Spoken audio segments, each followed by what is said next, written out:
থেকে প্রমাণ করেন। এবার ব্যাট হাতেও জ্বলে উঠলেন শেখ মাহেদী হাসান। পাকিস্তানের বিপক্ষে যখন বেশ বিপদে বাংলাদেশ দল, তখনই ব্যাট হাতে এসে মেলে ধরলেন এই অলরাউন্ডার।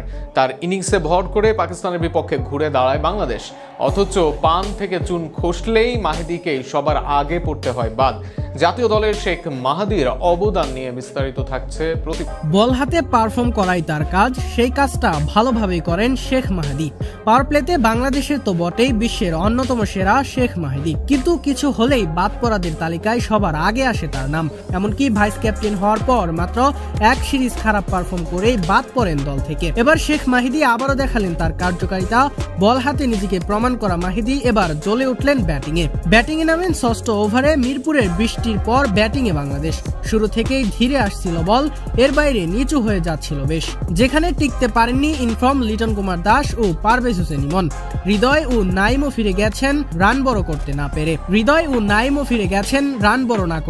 28 রানে 4 উইকেট হারিয়ে বড় সংখ্যায় বাংলাদেশ দল। এবার কি তবে পড়তে হবে লজ্জার মুখে? লজ্জা থেকে দলকে বাঁচালেন শেখ মাহেদী। শুরুতে অবশ্য দেখে শুনে খেললেন। শুরুর 7 বলে করলেন মাত্র 2 রান।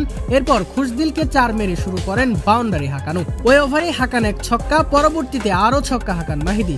শুরুতে বেশ অস্বস্তিতে থাকা মাহেদীকে এরপর সাবলীল দেখা গিয়েছে। বিশেষ করে কাট ও ডাউন দ্য উইকেটে এসে ভালোই রান করছিলেন মেহেদী। ব্যাটে বলে করেছেন সংযোগ, ফলে ধীরে ধীরে বিপদ কাটিয়ে ওঠে টিম বাংলাদেশ। শেষ পর্যন্ত ফিরে যান 25 বলে 33 রান করে। ব্যাট করেন 132 স্ট্রাইক রেটে, হাঁকান 2-4 ও 2 ছক্কা। বৃষ্টি বিঘ্নিত ম্যাচে যেটাই বাংলাদেশের ব্যাটারদের মাঝে সর্বোচ্চ স্ট্রাইক। এই ম্যাচের প্রেক্ষাপটে যে ইনিংসটা হয়ে থাকবে বেশ মূল্যবান। আন্তর্জাতিক ক্রিকেটে 60 ম্যাচে 54 উইকেট, বল করেছেন 7-এর কম ইকোনমিতে।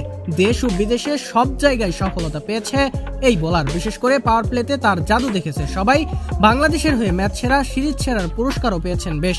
কেননা বোলিংয়ে ক্ষুরোধার হলেও ব্যাটিংয়ে বেশ অনুজ্জ্বল ছিলেন মাহেদী, যে কারণে তাকে বাদ পড়তে হয়েছে অনেকবার। এবার ব্যাট হাতেই যোগ্য জবাব দিলেন তিনি। শেখ মাহেদী ব্যাট হাতে এই ঝলক একবার না দেখাতে চাইবেন আগামী দিনে বারংবার।